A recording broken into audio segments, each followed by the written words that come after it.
गोदान मुंशी प्रेमचंद का एक प्रसिद्ध हिंदी उपन्यास है। यह पहली बार 1936 में प्रकाशित हुआ था। इसे आधुनिक भारतीय साहित्य के सबसे महान हिंदी उपन्यास में से एक माना जाता है। सामाजिक आर्थिक अभाव के साथ साथ गांव के गरीबों के शोषण पर आधारित ये उपन्यास प्रेमचंद का अंतिम पूर्ण उपन्यास था। इसका अंग्रेजी में अनुवाद जया रत्ना और पुरुषोत्तम लाल द्वारा 1957 में the gifter of the cow के नाम से था। गॉड सी रोडमेला द्वारा 1968 में किया गया अनुवाद अब अपने आप में एक क्लासिक बन जाता है। गोदान 1963 में एक हिंदी फिल्म बनाई गई थी जिसमें राजकुमार, कामिनी कौशला, महमूदा और शशिकला ने अभिनय किया था। 2004 में गोदान को 27 एपिसोड की टीवी श्रृंखला तहारिया मुंशी प्रेमचंद का हिस्सा था। मुंशी प्रेमचंद की रचना था प्रेमचंद के लेखन पर आधारित, जिसमें पंकज कपूर और सुरेखा सिकाई ने अभिनय किया था। गुलजार द्वारा निर्देशित और दूरदर्शन द्वारा निर्मित थी। कहानी भारतीय समुदाय के विभिन्न वर्गों का प्रतिनिधित्व करने वाली विभिन्न पात्रों के इर्द गिर्द घूमती है। होरी महातो का परिवार ग्रामीण और किसान समाज का प्रतिनिधित्व करता है। उनके परिवार में उनकी पत्नी धनिया, बेटियां रूपा और सोना, बेटा गोबर और बहू चुनिया शामिल है। कहानी कई अन्य गरीब किसानों की तरह होरी की गाय रखने की इच्छा से शुरू होती है।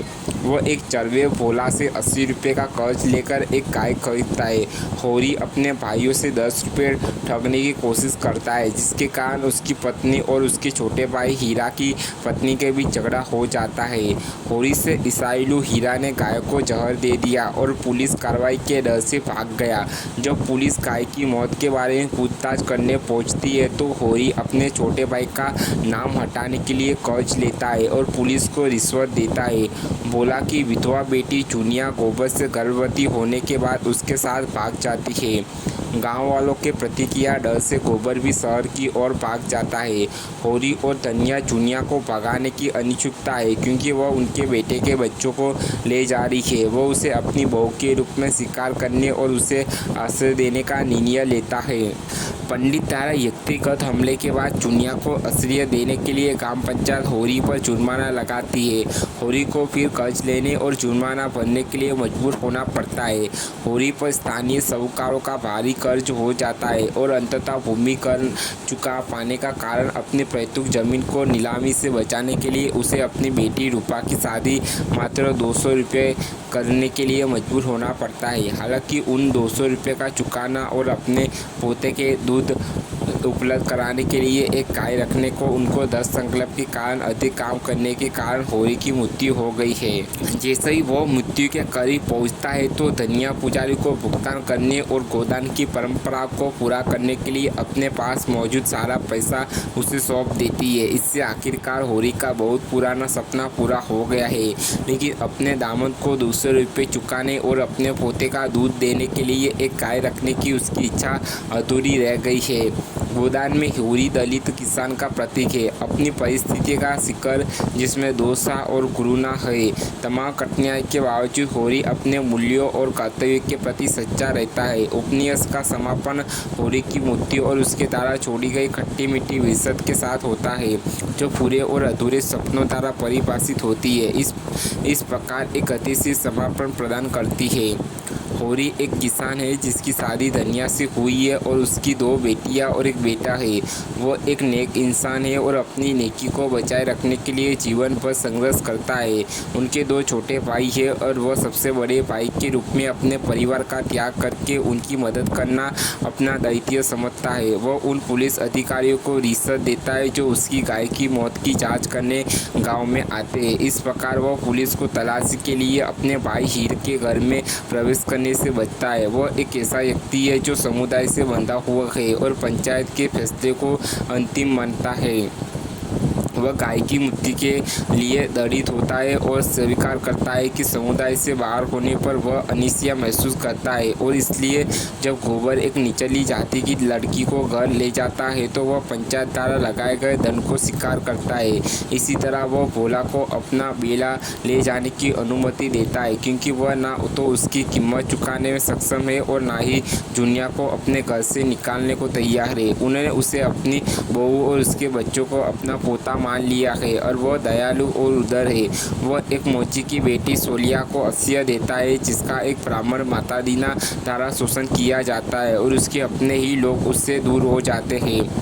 धनिया होरी की पत्नी है और उसके प्रति समर्पित है और हमेशा उसका साथ देती है। वह साहसी और उग्र है और अन्यथा बर्दाश्त नहीं कर सकती है। वह होरी की इच्छा के विरुद्ध, अनान्या के विरुद्ध आवाज़ उठाती है और उसे परेशान करती है। जब होरी साहूकारों को और ब्राह्मण पुजारी के बहुत उत्पीड़न सहता है तो वह परेशान हो जाती है। होरी हालांकि कभी कभी उसकी बात ना मानने पर उसे पीटता है, लेकिन जानता है कि उसके तर्क सही है।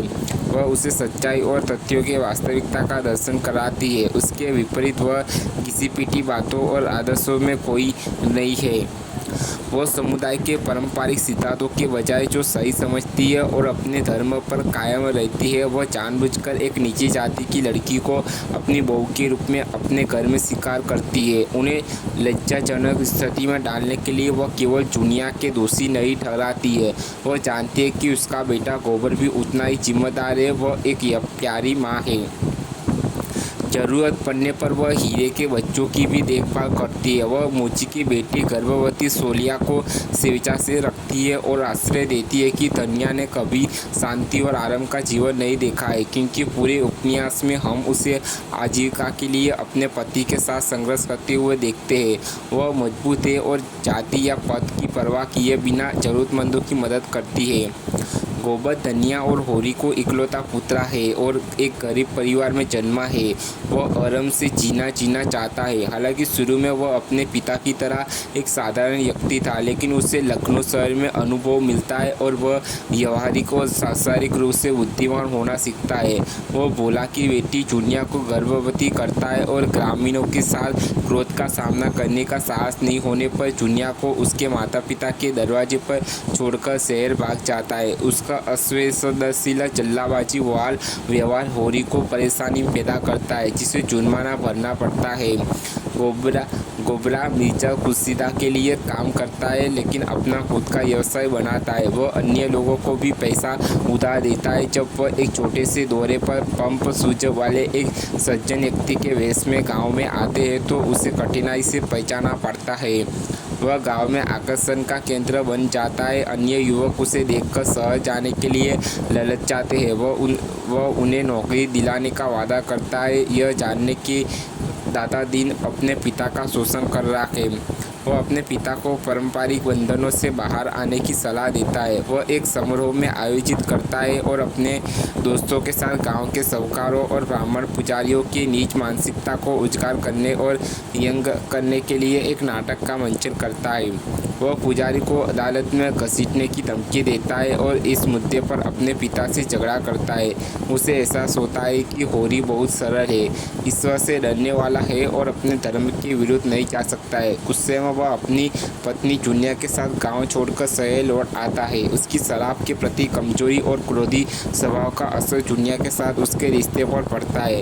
उसे अपनी गलती का एहसास तब होता है जब उसकी समर्पित पत्नी उसकी बीमारी के दौरान उसकी देखभाल करती है। वह चीनी कारखाने में काम करता है और बाद में मलाती के घर पर माली बन जाता है।